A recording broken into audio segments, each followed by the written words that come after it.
Hello, good morning, all of you. So we are back with another class. Actually, I am going through certain CBSE duties. CBSE ने हमको कुछ duties दी हैं जो paper पीछे हुए थे बोर्ड के, उनको अभी तक चेक नहीं किया गया था, तो उनकी चेकिंग दोबारा से शुरू हो गई है।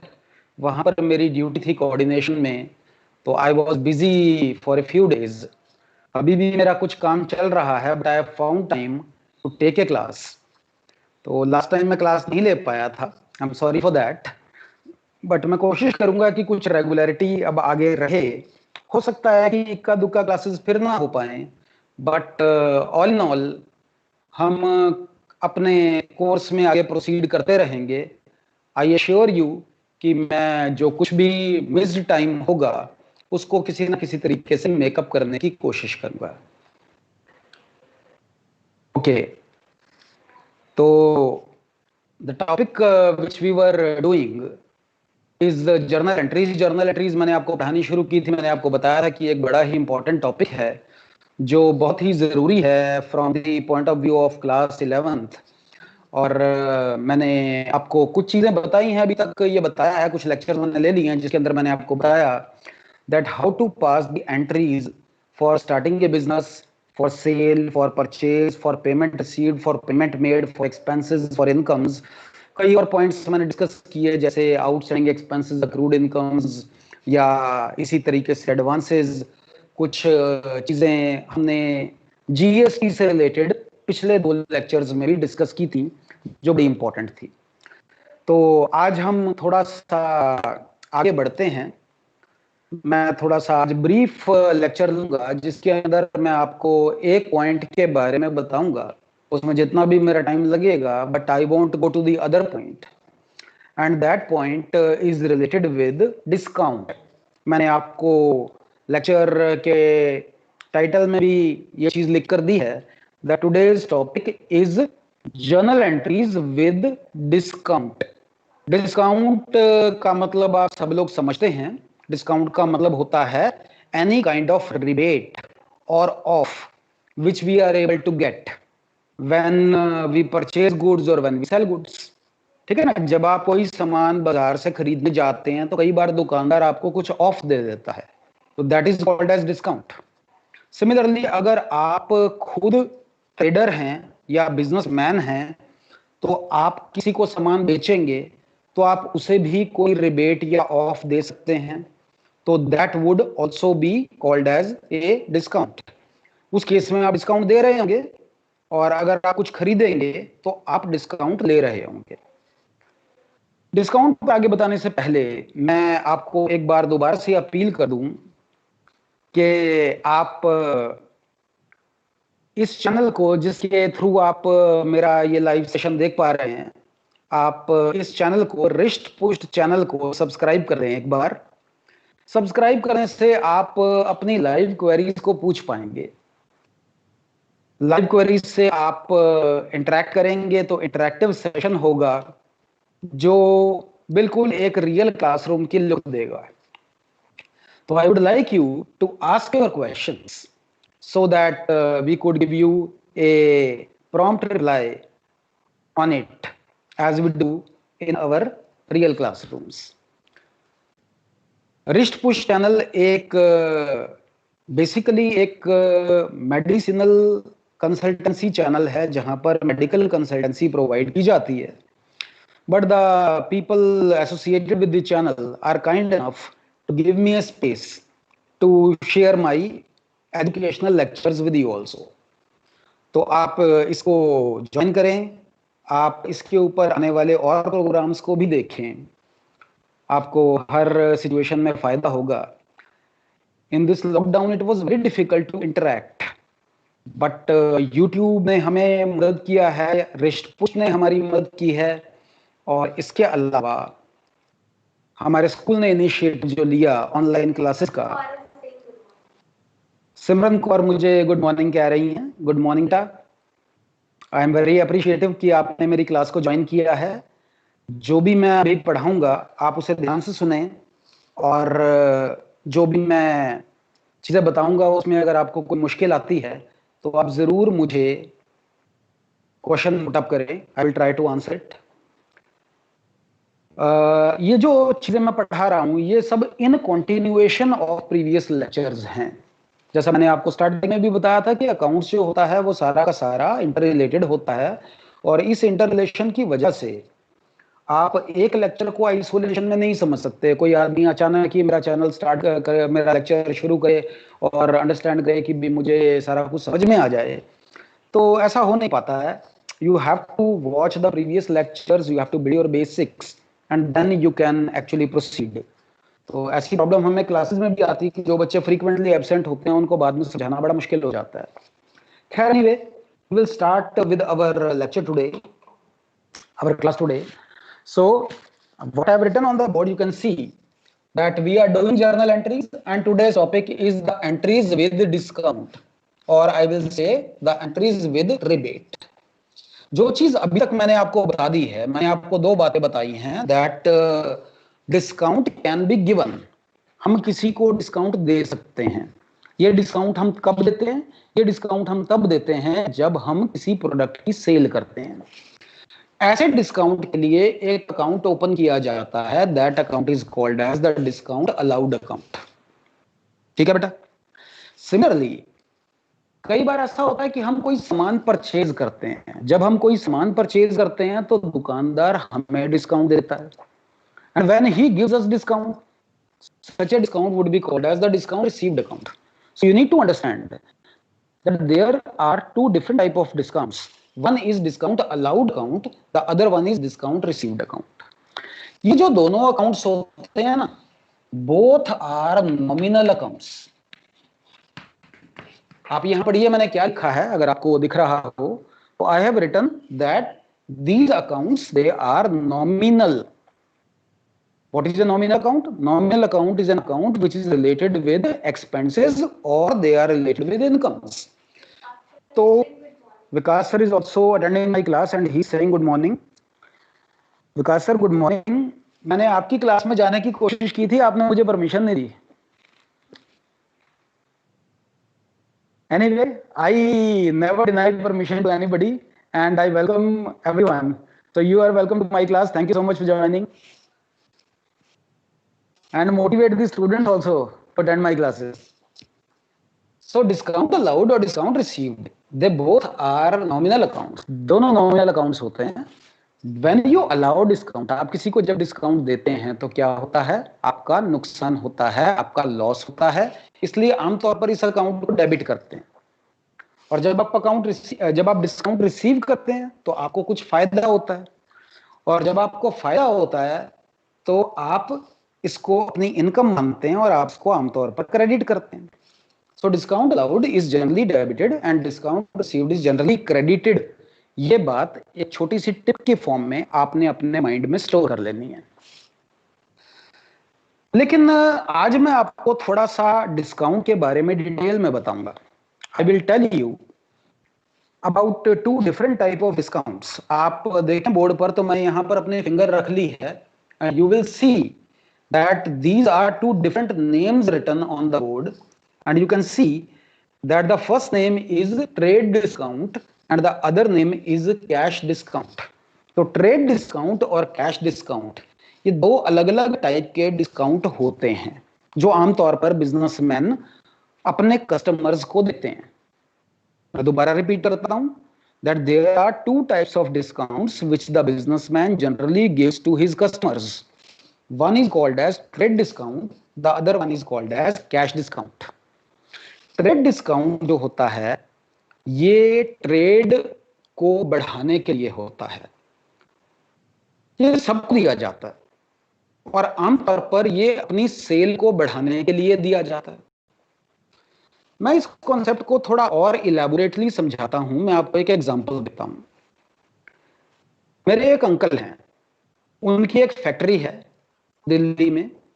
फैक्ट्री तो उनकी हरियाणा में है पर ऑफिस दिल्ली में है। फैक्ट्री में सामान प्रोड्यूस होता है और वहीं से उसकी सेल कर दी जाती है।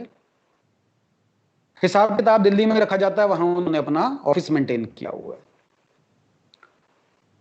तो जब वो अपना सामान बेचते हैं तो उनकी एक पॉलिसी है। पॉलिसी ये है कि जो कोई भी आदमी हमारा सामान खरीदेगा उसको वो सामान उधार दिया जाएगा, बट उसे 1 महीने बाद पेमेंट करनी पड़ेगी। जैसे मान लीजिए आज आज क्या डेट है, आज 3 जून है बेटा, आज 3 जून है, टुडे इज 4 जून। चलो मान लीजिए आज 4 जून है, तो अगर आज मैं कोई सेल करता हूं, आज मैं 4 जून को सेल करता हूं, तो मुझे 1 महीने बाद यानी कि 4 जुलाई को पेमेंट मिल जानी चाहिए। तो सब लोग मेरे अंकल से सामान खरीदते हैं, 1 महीने बाद पैसे दे देते हैं। किसी किसी महीने ना उनकी सेल कम हो जाती है, तो जब उनकी सेल कम होती है तो वो अपने सारे कस्टमर्स को एक मैसेज भेजते हैं, व्हाट्सएप पर ही भेज देते हैं आजकल, कि आप हमारा सामान अगर आज खरीद लोगे या 2 दिन में खरीद लोगे या 5 दिन में खरीद लोगे तो हम आपको 20% डिस्काउंट देंगे। ऐसा करने से क्या होता है, उनकी सेल बढ़ जाती है। तो ऐसे वाले डिस्काउंट को क्या बोलते हैं? Such a discount is called as trade discount. Trade discount is given in order to increase the sale. Sale बढ़ाने के लिए ये डिस्काउंट दिया जाता है। लेकिन जो भी आदमी उस सामान को खरीदता है उसे 1 महीने बाद पेमेंट करनी होती है। तो कई बार वो ऐसा मैसेज भी भेजते हैं कि अगर आप अपनी पेमेंट 1 महीने से पहले कर देते हो, जैसे या तो फौरन अभी कर दो या 15 दिन बाद कर दो या 10 दिन बाद कर दो, यानी 1 मंथ से अर्ली पेमेंट अगर आप कर दो तो हम आपको कुछ एडिशनल डिस्काउंट दे देंगे। तो that additional discount is called as cash discount. तो आपको क्लियर होना चाहिए, मेरी बात आपको क्लियर हुई? The trade discount is a discount in order to promote the sale. इसका पेमेंट से कोई ताल्लुक नहीं है, ये सेल को बढ़ाने के लिए दिया जाता है और ये सबको दिया जाता है, चाहे कोई आदमी उधार खरीदता है चाहे कोई आदमी कैश में खरीदता है। Trade discount is available to everyone. लेकिन कैश डिस्काउंट हम सिर्फ उसको देते हैं जो हमारी पेमेंट टाइम से पहले कर दे। अगर कोई आदमी हमारी पेमेंट टाइम से पहले कर देता है तो in that case we give him a trade discount, a cash discount. तो इंपॉर्टेंट बात क्या है? इंपॉर्टेंट बात ये है कि ट्रेड डिस्काउंट जो है ना, इसको हम इनवॉइस में तो शो करते हैं लेकिन इसकी जर्नल एंट्री में शो नहीं होती है। ठीक है, मेरी बात को दोबारा से सुनिए कि trade discount is mentioned while making the invoice. Invoice मैंने बताया था कि एक रसीद काटी जाती है। जब आप रसीद बनाएंगे तब तो आप ट्रेड डिस्काउंट को शो करेंगे, लेकिन आप जब जर्नल बनाएंगे तो उसके अंदर आपने ट्रेड डिस्काउंट को शो नहीं करना है, माइनस आपने करना है, लेकिन इसको अलग से किसी एंट्री में शो नहीं करना है। But on the other hand जो कैश डिस्काउंट है इसको हमने जर्नल एंट्री में भी शो करना है। तो मोटी मोटी 2 बातें हो गई। पहली बात ये हुई that discount can be trade discount, it can be cash discount. Trade discount is given in order to promote the sale. Cash discount is given in order to receive cash early. इसको हम prompt payment कहते हैं। And the second thing is that trade discount is not shown in the journal entry, but cash discount is shown in the journal entry. मैंने इसके ऊपर आपके लिए एक प्रेजेंटेशन बनाई है जिसके थ्रू मैं आपको ये डिस्काउंट का कॉन्सेप्ट भी एक्सप्लेन करता हूं और मैं उसके ऊपर कुछ इंपॉर्टेंट एंट्रीज भी लिखवाता हूं।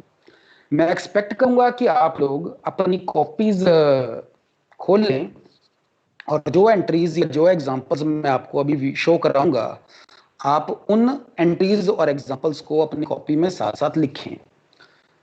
Discount is a very very important topic in the syllabus, और जब कभी भी एग्जाम में कोई क्वेश्चन आता है तो डिस्काउंट का मेंशन उसके अंदर जरूर होता है, यानी डिस्काउंट से रिलेटेड कोई ना कोई एंट्री आपके क्वेश्चन में रहती ही है। वैसे भी अगर आप बिजनेस करेंगे तो ये तो बड़ी कॉमन सी बातें हैं कि आपको सेल करनी पड़ेगी और सेल को बढ़ाने के लिए आपको कुछ ना कुछ किसी ना किसी को लालच तो देना ही पड़ेगा। डिस्काउंट तो देना ही पड़ेगा, बिना डिस्काउंट दिए तो कोई काम होता ही नहीं है। तो I will request my technical team to share my screen. Okay, thank you. तो आप लोगों को मेरी स्क्रीन दिख रही होगी, आई होप दिख रही है सबको। तो I will start my presentation. You can just see.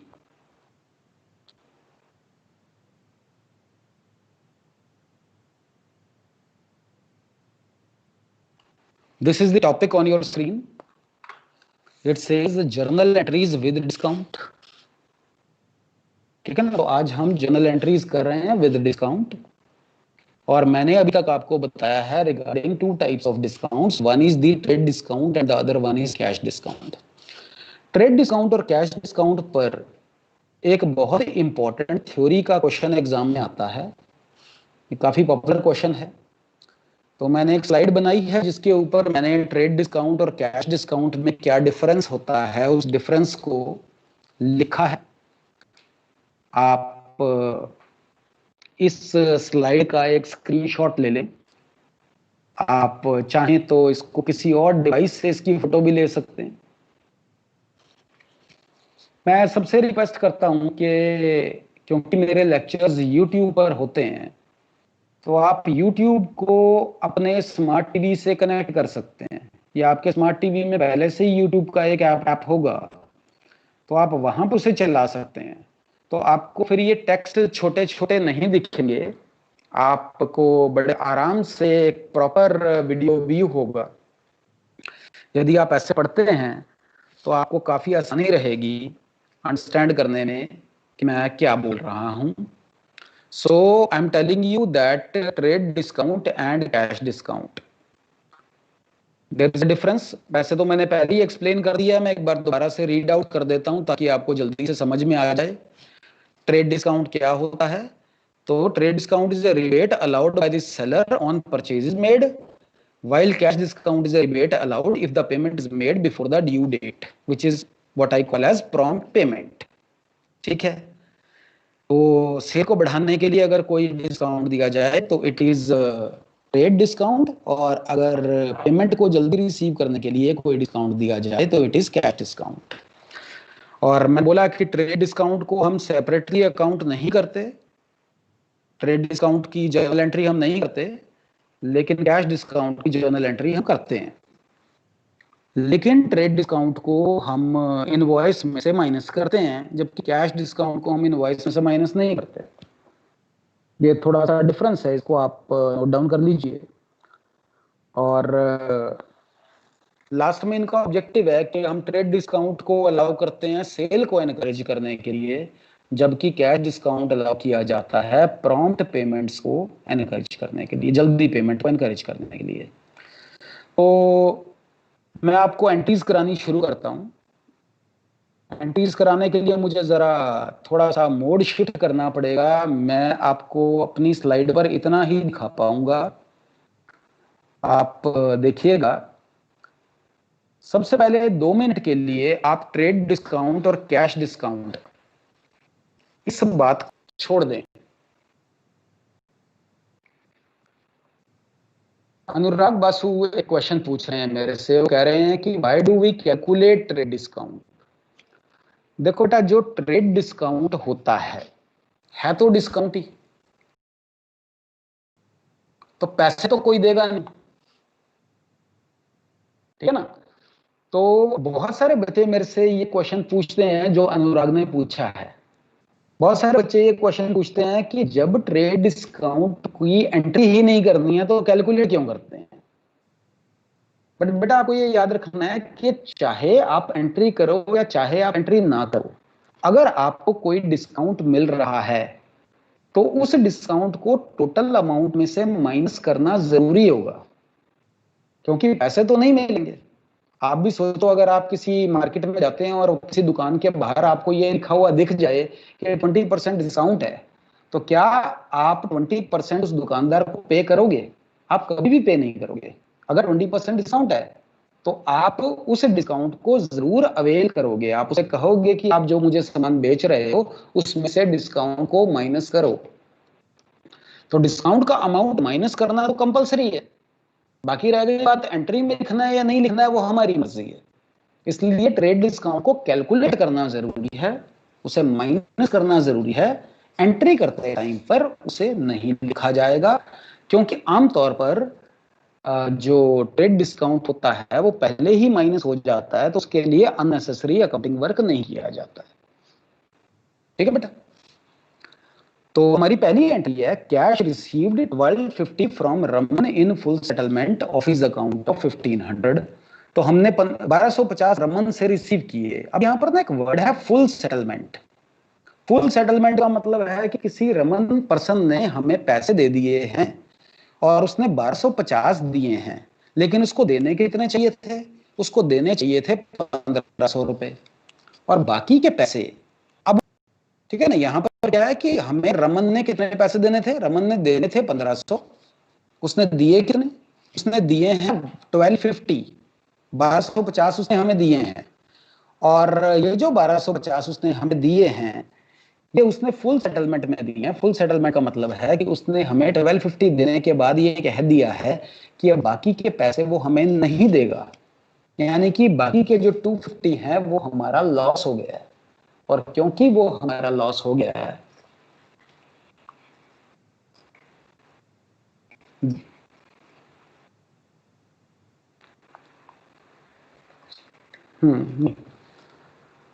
तो 1500 उसने देने थे, 1250 दिए हैं, 250 उसने अभी हमें नहीं दिए हैं, यह हमारा नुकसान हो गया है। तो इसको हम अपना डिस्काउंट बोलेंगे और इसकी एंट्री करेंगे। एंट्री आप ऐसे करेंगे, आप लिखेंगे cash account, cash account debited, ये मैंने लिख दिया है कैश अकाउंट डेबिटेड। और फिर हम इसके बाद नीचे लिखेंगे discount allowed, discount allowed account debited, और उसके नीचे हम लिखेंगे यहां पर टू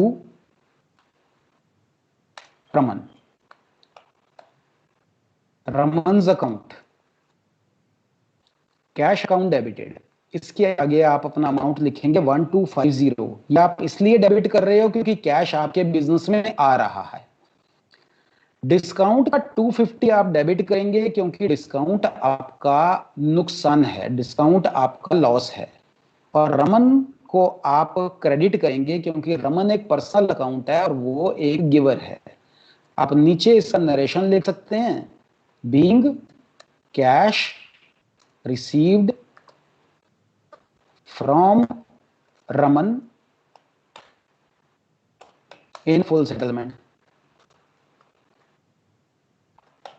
आप इस तरीके से अपनी एंट्री बना सकते हैं।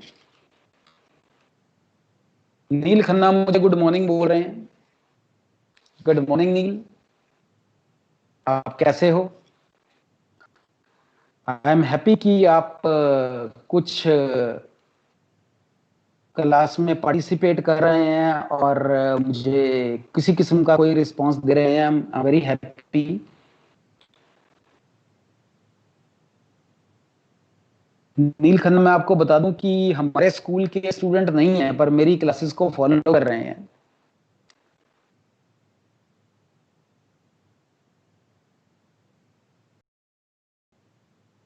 तो teacher is always a teacher and student is a student. तो आप लोग क्लासेस को फॉलो करें, आपको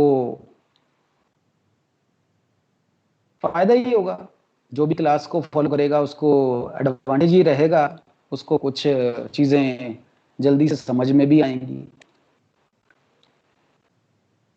तो मैंने थोड़ा सा फॉन्ट भी बड़ा कर दिया है ताकि आपको एंट्री अच्छे से क्लियर हो जाए।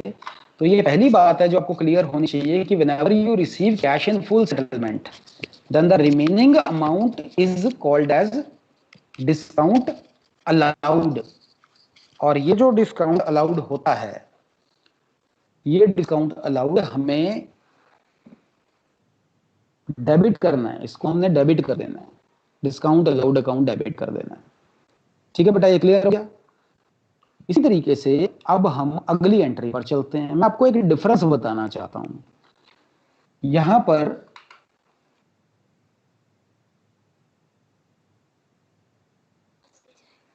सिमरन कौर पूछ रही है कि डिस्काउंट अलाउड लॉस में जाएगा। डेफिनेटली जब भी हम किसी को डिस्काउंट देंगे तो it will B A loss and that is why it will be debited. जब भी कभी आप किसी को डिस्काउंट देंगे तो इट विल डेफिनेटली लॉस और वो हमेशा डेबिट ही होगा। चलिए आगे बढ़ते हैं। मैंने एक थोड़ा सा कह लीजिए कि थोड़ा ऑफ द ट्रैक एक बात ध्यान से सुनिएगा। एक एंट्री है, मैंने इसको रेड भी किया है, आपको व्यू हो रही होगी आपकी स्क्रीन पे। Cash receive from Raman on account 1250, a total of 1500 is to be received from him. अगर आप पिछली एंट्री देखें तो पिछली एंट्री में एक वर्ड था, ये वर्ड था, इसको मैं फिर दोबारा से ऐड कर देता हूं। ये वर्ड था, क्या वर्ड था देखिए, ये वर्ड था फुल सेटलमेंट। तो जब कभी भी लिखा होता है ना कि आपने कैश रिसीव करी और फुल सेटलमेंट में रिसीव की है तो बाकी का पैसा डिस्काउंट होता है। लेकिन अगर कभी भी ऐसे लिखा हो कि cash receive from Raman on account, तो ऑन अकाउंट का मतलब ये होता है कि हमें फॉर द टाइम बीइंग ये पैसे मिल गए हैं, बाकी के पैसे हमें बाद में मिलेंगे। इसका मतलब ये है कि हमने रमन से 1500 लेने थे, उसने हमें 1250 दे दिए हैं, लेकिन इसका मतलब ये नहीं हुआ कि हमने 250 उसको डिस्काउंट दे दिया है। इसका मतलब ये हुआ कि रमन बाद में हमें 250 इन द फ्यूचर कभी पे कर देगा। तो ऐसे में क्या होगा कि आपको अपनी एंट्री में कैश अकाउंट को डेबिट करके और रमन को क्रेडिट कर देना है, और यहां पर आपने डिस्काउंट वर्ड मेंशन नहीं करना है। मैं लिखूंगा cash account debit to Raman account, ऐसे। और इसको लिखने के बाद में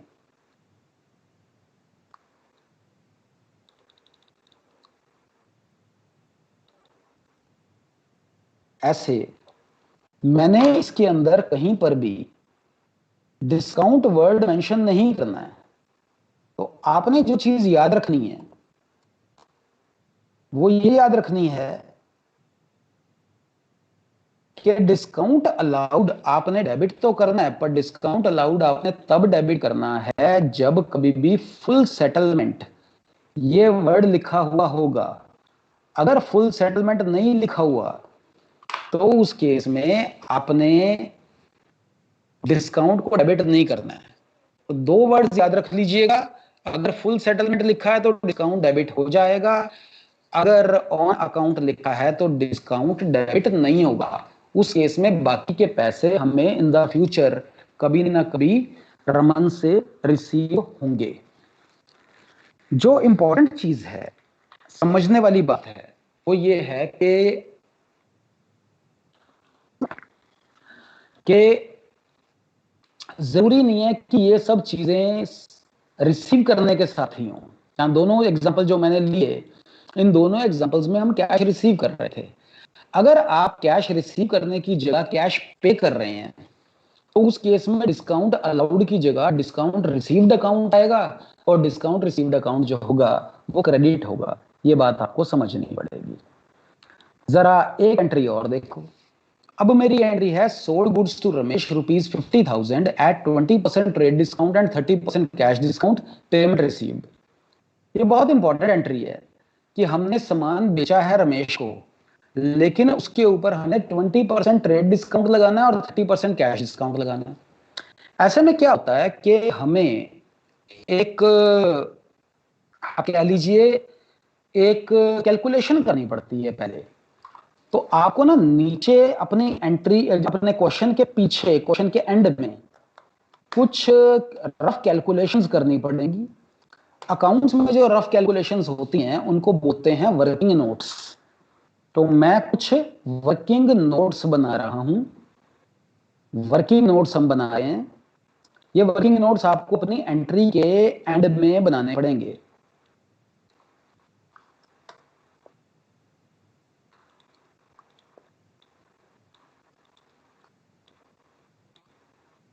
तो वर्किंग नोट्स आप बनाइए। सबसे पहले आप ट्रेड डिस्काउंट कैलकुलेट कीजिए। तो I am going to calculate my trade discount. तो ट्रेड डिस्काउंट आप कैलकुलेट कीजिए। तो ट्रेड डिस्काउंट हम कैलकुलेट करते हैं। पहले आपको मेरी कैलकुलेशन नजर आ रही होगी, मैं नीचे बोल्ड करके उसको कैलकुलेट कर रहा हूं। ट्रेड डिस्काउंट में आप 50,000 का 20% निकालिए। तो मैं इसका 20% निकालता हूं। थोड़ा अपॉन लिखना डिफिकल्ट है तो मैं ऐसे करके लिख रहा हूं। लेकिन जब आप 50,000 का 20% निकालेंगे तो क्या आएगा? You will gate 10,000। इसका मतलब ट्रेड डिस्काउंट कितना है? वो 10,000 है। तो अब बैलेंस अमाउंट क्या बचेगा? बैलेंस अमाउंट बचेगा कितना?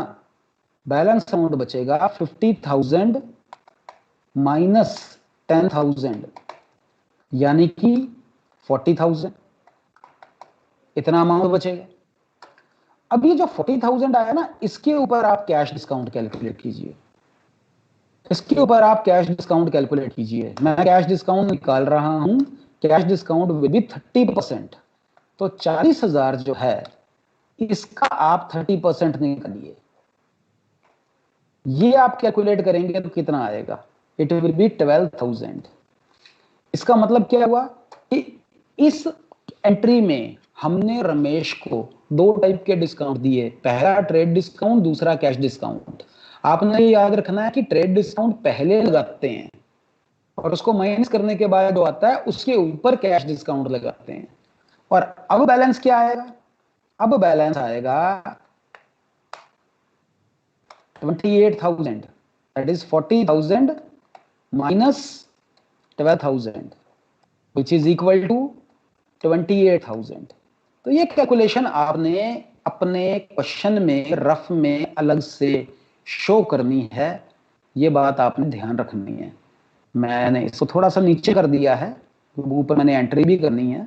थोड़ा सा मैं इसका फॉन्ट भी बड़ा कर देता हूं ताकि आपको ये ध्यान से दिखे, आसानी से दिखे। आई होप आपको दिख रहा है कि इस तरीके से हमने ये एंट्री बना लेनी है। ये कैलकुलेशन कर लेनी है। दोबारा से सुने। सामान बेचा है हमने रमेश को, 50,000 का सामान बेचा है और उसको दो टाइप के डिस्काउंट दिए हैं। पहले 20% ट्रेड डिस्काउंट दिया है, फिर 30% कैश डिस्काउंट दिया है। दोनों को मैंने माइनस कर लिया है और माइनस करने के बाद मैंने एक बैलेंस निकाल लिया। अब जब आप अपनी एंट्री करेंगे तो आप देखेंगे आपको कैश कितना रिसीव हुआ है। तो जो कैश आपको रिसीव होगा वो कितना रिसीव होगा? ऑब्वियसली रमेश को दोनों डिस्काउंट मिल गए हैं तो जो पैसे वो देगा वो 28,000 ही देगा, इससे ज्यादा पैसे नहीं देगा वो हमें। लेकिन जब हम यहां पर डिस्काउंट अलाउड लिखेंगे, जब मैं डिस्काउंट अलाउड अकाउंट डेबिट करूंगा तो ये मैं क्या करूंगा? तो मैंने अभी थोड़ी देर पहले आपको बताया कि ट्रेड डिस्काउंट को तो हम शो करते नहीं है, हम सिर्फ कैश डिस्काउंट को शो करते हैं। तो आपने कैश डिस्काउंट को डेबिट करना है, ट्रेड डिस्काउंट को आपने डेबिट नहीं करना है। और इसके बाद आपको to Ramesh, to Ramesh account ऐसे करके अपनी एक एंट्री डालनी पड़ेगी। That entry will be by 40,000। मैं उम्मीद करूंगा कि नरेशन आप खुद अपनी आप लिख लेंगे। ठीक है ना? नरेशंस को आप खुद अपने आप लिख लें।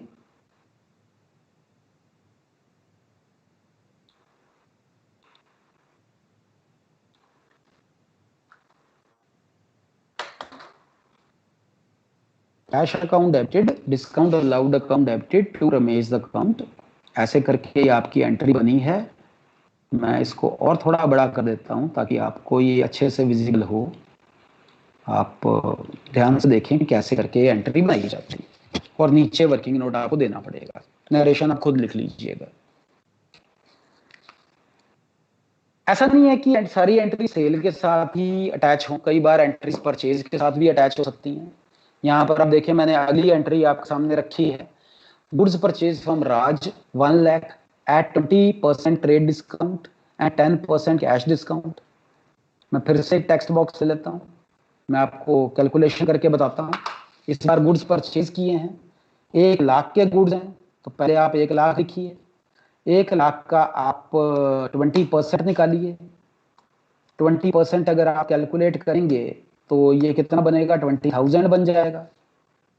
फिर आप क्या कीजिए, आप इस 1 लाख में से उस 20,000 को माइनस कर दीजिए।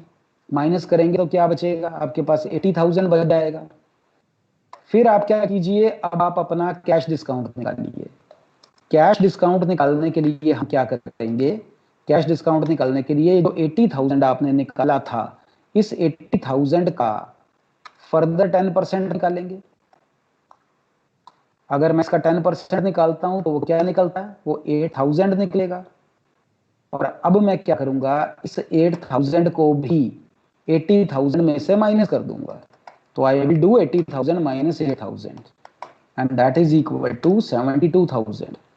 तो अल्टीमेटली राज ने सामान परचेज किया है, लेकिन जो सामान उसने परचेज किया है वो सारा का सारा सामान जो है वो आप ये समझ लें कि उसने जो सारा सामान परचेज किया है वो सारा सामान उसने 72,000 का परचेज किया है।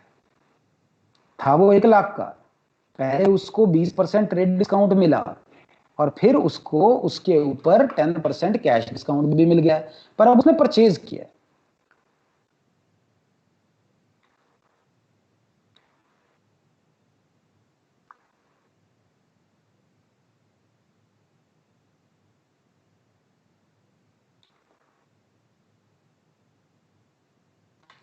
तो ऐसे में क्या होगा कि हमें क्या करना पड़ेगा, हमें राज से जो सामान उसने परचेज किया था उसकी पेमेंट उसने कर दी है, तो हमें उसकी एंट्री करनी पड़ेगी। आप इसकी एंट्री करने के लिए कैश को क्रेडिट करेंगे और पेमेंट आपको कौन करेगा, पेमेंट आपको राज करेगा। तो आपको क्या करना पड़ेगा, पहले अपनी एंट्री ऐसे लिखनी पड़ेगी, क्योंकि आपने परचेज हमने राज से की है, सॉरी पेमेंट हम करेंगे, राज को करेंगे, तो राज को हमने पैसे देने हैं। तो राज क्या बन जाएगा, he will become our receiver. तो मैं क्या करूंगा, मैं राज के अकाउंट को डेबिट करूंगा। I will debit his account, then I will write to cash.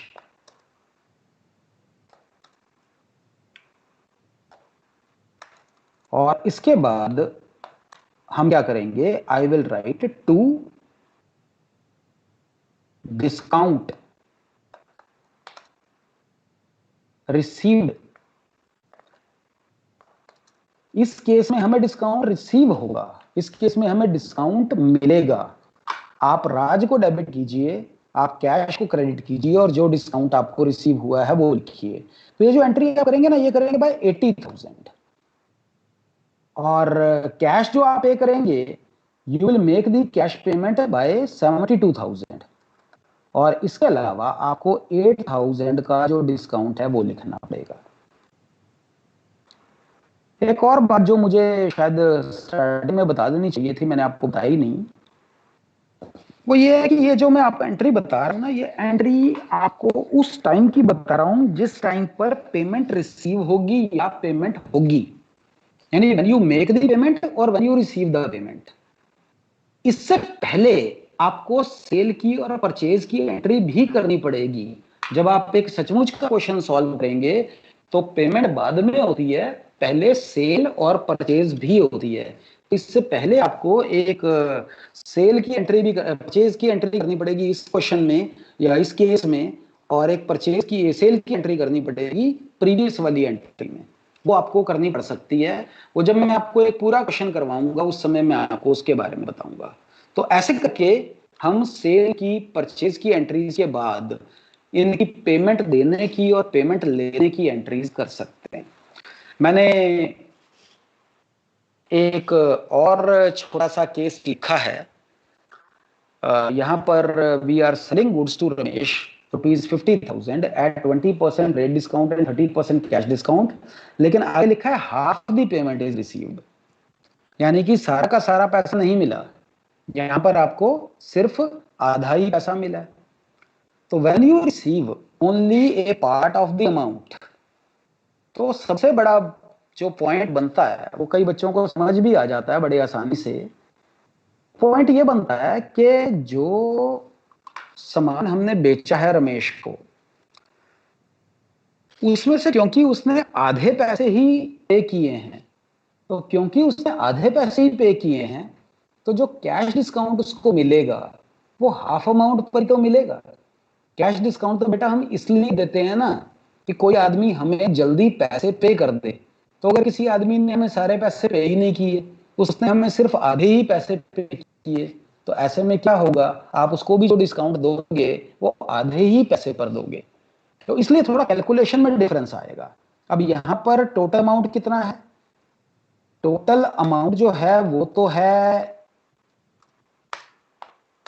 50,000। मैं टोटल अमाउंट को लिखने की बजाय ट्रेड डिस्काउंट देख लेता हूं। तो पहले ट्रेड डिस्काउंट आप कैलकुलेट कीजिए। ट्रेड डिस्काउंट कैलकुलेट करेंगे तो it will be 50,000 into 20% and that is equal to 10,000। फिर आप क्या कीजिए, आप बैलेंस निकाल लीजिए। बैलेंस निकालने के लिए आप क्या करेंगे, आप 50,000 में से 10,000 को माइनस करेंगे। When you subtract it, you will get 40,000। फिर आप क्या कीजिए, अब आप एक काम ये कीजिए कि पहले 40,000 का इसका हाफ कर दीजिए, क्योंकि आपने हाफ ही पेमेंट रिसीव की है तो हाफ पर ही आप डिस्काउंट देंगे। तो मैं 40,000 का हाफ कर देता हूं, आई विल गेट 20,000। और अब मैं कैश डिस्काउंट निकाल लूंगा। अब आप कैश डिस्काउंट निकालिए। Cash discount will be 30% of 20,000। अब आप 20,000 का 30% निकालेंगे, तो जब आप ये कैलकुलेट करेंगे तो you will get it as 6,000, 6,000 रुपए ये निकलेगा। तो जो पेमेंट आपको रिसीव होगी ये कितनी होगी? उसने आधे पैसे ही दिए, यानी कि उसने 20,000 उसने हमें पे किए, पर उसके ऊपर हमने उसको एक 6,000 का डिस्काउंट दे दिया है। तो इसका मतलब ये हुआ कि after deducting 6,000 we are left with 14,000। तो इसका मतलब ये बनेगा कि जो पेमेंट आपको मिलेगी इट विल बी 14,000। आपको जो पैसे मिलेंगे दे विल बी 14,000 रुपीज। 14,000 वो आपको पे करेगा। तो सामान था 50,000 का, 20% ट्रेड डिस्काउंट लगा, रह गया 40,000 का। आधे पैसे उसने दिए तो हिसाब से उसको देने चाहिए थे 20,000, लेकिन उसने उसके ऊपर 30% कैश डिस्काउंट ले लिया, जिसकी वजह से उसने हमें दिए 40,000। तो जो एंट्री मैं आपको पहले बताया था ना, मैं कह रहा था कि पहले एक सेल की एंट्री कर लिया करो। तो एक सेल की एंट्री कर लेनी चाहिए। मैंने पिछले एग्जांपल में नहीं की, लेकिन पहले कर लेनी चाहिए। जैसे अगर इस क्वेश्चन में मैं सेल की एंट्री करूं तो पहली एंट्री मेरी क्या बनेगी, इट विल बी, सेल की एंट्री क्या बनेगी, इट विल बी, ये पहली एंट्री है, ये मैं कर रहा हूं, रमेश, रमेश अकाउंट डेबिटेड।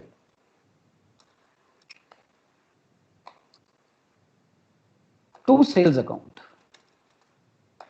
ये सेल की एंट्री होती है। ये एंट्री पीछे भी करनी चाहिए थी, परचेज की भी करनी चाहिए थी। मैंने डिस्काउंट के ऊपर फोकस रखा तो मैंने इनको इग्नोर कर दिया। लेकिन पहले एक एंट्री करनी चाहिए, Ramesh account to sales account. और ये एंट्री हमें हमेशा उतने अमाउंट के साथ करनी चाहिए जो ट्रेड डिस्काउंट को माइनस करने के बाद आया है। यानी कि ये जो अमाउंट है ना, ये मैंने हाईलाइट किया है, आप देख लीजिए, मैं इसका कलर चेंज कर देता हूं।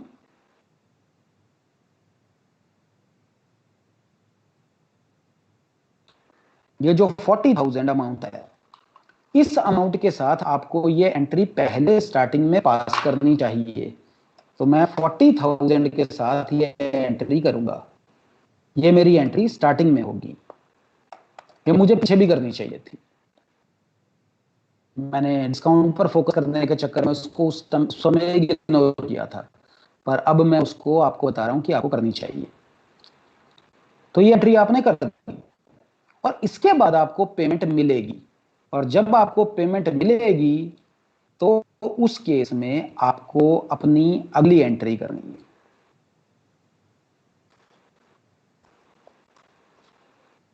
अब नेक्स्ट एंट्री, दूसरी एंट्री में कर रहा हूं।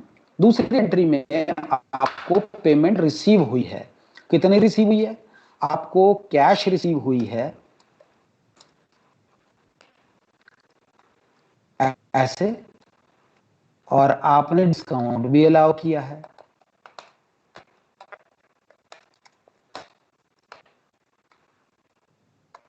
और आपको ये जो पैसे पे किए हैं, किसने पे किए हैं? ये रमेश ने पे किए हैं। ये एंट्री वही एंट्री है जो मैं पीछे की है।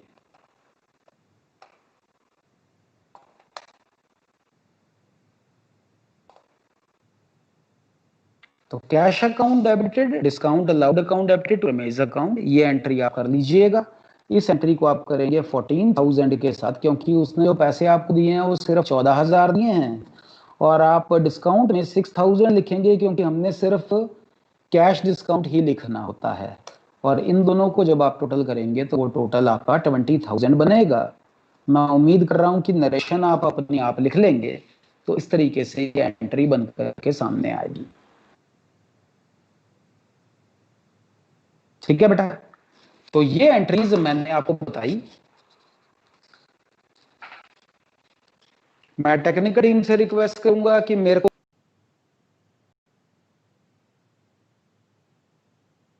हेलो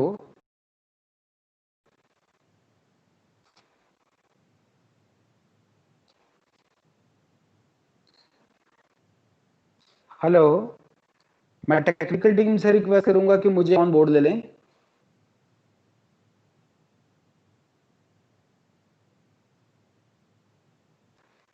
आई होप, हमारा कुछ टेक्निकल एरर था। ऑनलाइन क्लासेस का ये सबसे बड़ा प्रॉब्लम होता है that there are certain technical issues, वो आप लोगों को पता ही है। तो मैंने आपको ये बताने की कोशिश की है that how we apply trade discount and cash discount. ठीक है ना? मेरे हिसाब से मैंने मैंने ज्यादा फोकस इस बात पर रखा कि मैं सेल की एंट्रीज के थ्रू इसको बताऊं।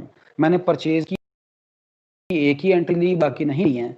और इतनी मैं उम्मीद करूंगा कि आप इन एंट्रीज को एडजस्ट कर सकते हो। अगर किसी को सेल की एंट्री करनी आ जाती है तो वो परचेज की एंट्री भी अपनी आप कर लेता है। ये एंट्रीज बहुत डिफिकल्ट भी हो सकती हैं। अगर मैं इनके साथ कोई जीएसटी के पॉइंट्स को अटैच कर दूं, पर उसके लिए थोड़ी एक्सपर्टीज चाहिए होती है। जब आप इस चैप्टर के एंड में पहुंचेंगे तब आप उन क्वेश्चंस को ट्राई करना जिसके अंदर एक inter topic kind of behaviour होगा। क्योंकि जब आप आइसोलेटेड एंट्रीज करते हैं, अकेली अकेली एंट्रीज करते हैं, तो समझनी इजी होती हैं। लेकिन जब आप मिक्स एंट्रीज करते हैं जहां पर एक ही एंट्री में बहुत सारी चीजें आ रही होती हैं, तो कई बार हैंडल करना डिफिकल्ट हो सकता है। तो मैं ज्यादा कंफ्यूज नहीं करूंगा। मैंने आपको आज जो एंट्रीज बताई हैं 3-4, उन एंट्रीज को मैं एक्सपेक्ट करूंगा कि आप बार बार गो थ्रू करेंगे, और गो थ्रू करके उसको अच्छे से अंडरस्टैंड करेंगे। तो इसके साथ मैं आज के लेक्चर को वाइंड अप करता हूं। मैंने आपको एक बहुत इंपॉर्टेंट चीज एक्सप्लेन की है, आपको एक थ्योरी का टेबल भी दिखाया है। आप इन सब चीजों को अच्छी तरह से गो थ्रू कीजिए, अंडरस्टैंड कीजिए। जब हम कोई बड़ा सा क्वेश्चन करेंगे तब आपको ये सब चीजें हेल्प करेंगी। So on that note, I am winding up the lecture. Thank you for joining, thank you so much.